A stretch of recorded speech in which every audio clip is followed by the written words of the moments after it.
Hey y'all, so we're back to talking about race. I took a break, did some other stuff, but we're back to talking about race and me, because if I don't talk about it, how many other people are going to talk about it? Yesterday, I celebrated the 19th anniversary of self-employment. And one would think, wow, that's a big achievement. And in a way it is, but in another way it's not, because I gotta tell you, except for 3 super great years, the other years haven't been great. I've had some very sustainable years where other people might say, that's a pretty good year, but great, they weren't. And over the last few years, because now I'm basically the full-time caregiver for my mother, I can't take the great gigs anymore. So things have been diminished drastically.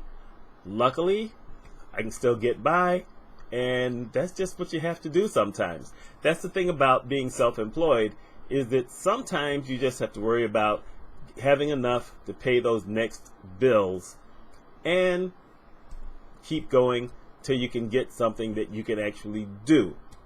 And that's, the spot I'm in. What I do for business, I can actually do from home. And a lot of folks think I need to be where they are, and I don't have to be. But we've got Zoom. I mean, we've just had, what are we, 3 months in, where a lot of people have been doing these Zoom calls.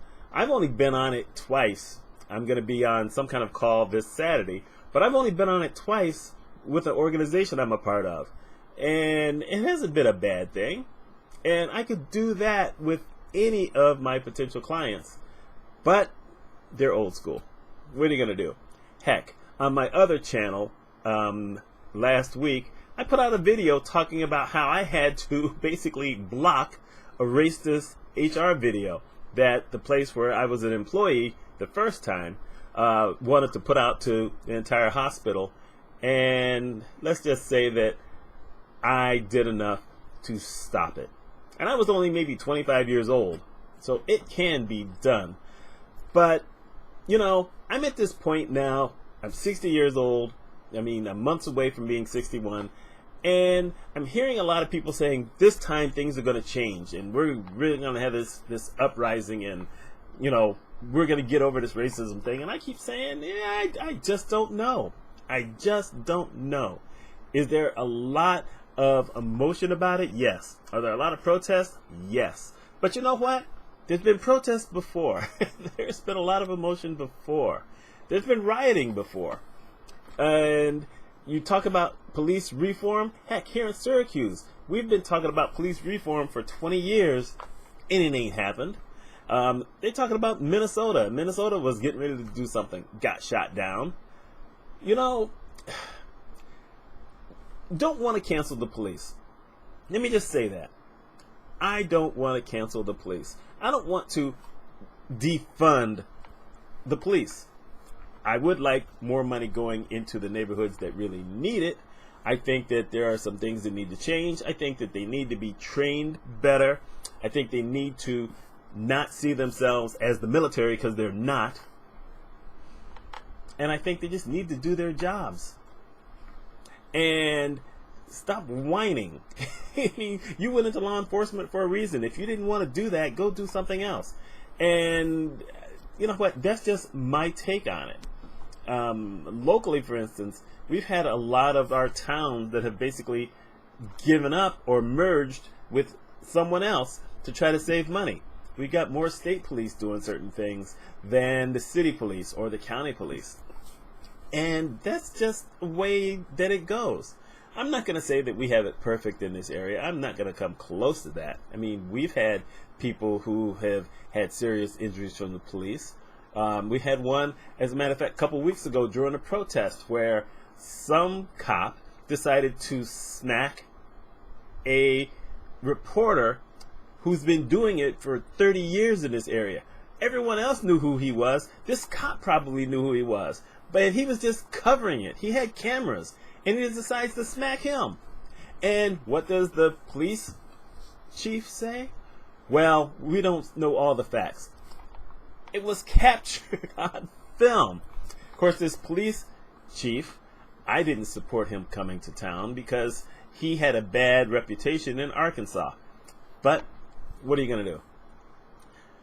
And over the course of the last couple of weeks, we've had more killings. We've had more chokeholds. We have more people police who are being arrested for this and being charged with manslaughter or murder. We have more police unions that are saying, this is outrageous. They're just doing their jobs. The job is not to kill people. We have that. We had a lady in Branson, Missouri, mad because she saw someone had a Black Lives Matter poster and decided to say, I'm going to teach my grandchildren to hate people like you, because she supports the KKK and she supports the Confederate flag. What do you do with that?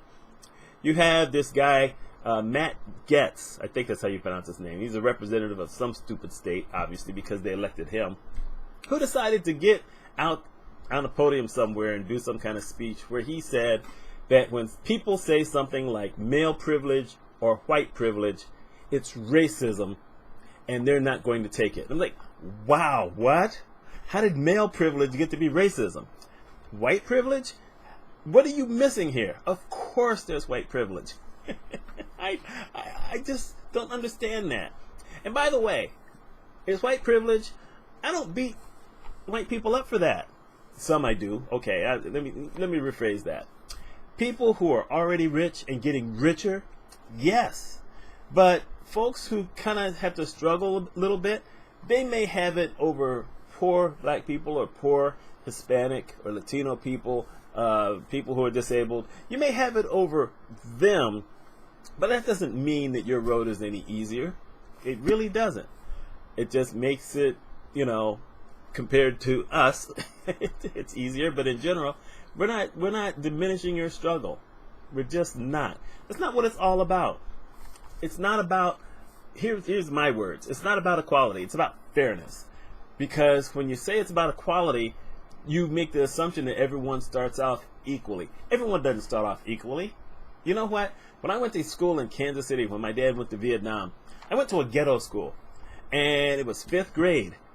And they were still reading Dick and Jane in school. They were still learning easy addition. 2 plus 3 and 3 plus whatever. They hadn't gotten the multiplication. This was 5th grade. Because the kids couldn't take the books home because we were living in the ghetto. And you couldn't take stuff home. A lot of those homes didn't have electricity.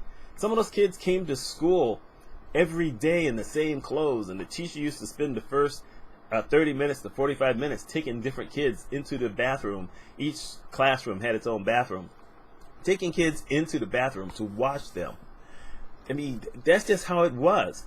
So how do you say, well, we're going to have an equal standard for all of these kids or all these people, and, if they can have the merits to pass this test or do whatever, we just put out an equal test. It doesn't work that way for everybody. It just doesn't. So, how much do I think things are going to change? Very little. I think there's going to be a lot of talk about it. There's already a lot of talk right now. There's going to be the few people who are going to try to keep it up, but we've had that before. I hope I'm wrong. I don't think I'm going to be wrong. I'll be interested to see if people comment on this and actually say that they think things are going to change. I'd love to hear that. And I'd love to hear what you think you could do to help make it change. You know what I'm doing? I'm actually trying to bridge some gaps. I'm telling some truths, and I'm giving tips on how to help black people and minorities and disabled and, if needed, women in certain industries. I'm giving some tips, either on this blog or on this channel or my other channel, to say, you know what? We acknowledge we need help from white people. And if you don't know what to do, here's some ideas. But I like to hear what you guys have to say. I don't want to do all the talking. I mean, I'm doing it. But I'd like to hear what more of you have to say. You know, what do you think? And by the way, if you say you don't see where there's white privilege or anything like that, please take that somewhere else.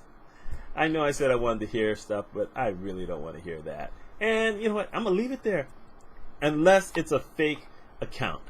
You know, if I see a comment like that and then I go to your channel and you have no videos and you have almost no subscribers, I'm just going to block you and move because you're fake. I'm not having that. I'm just not going to deal with it.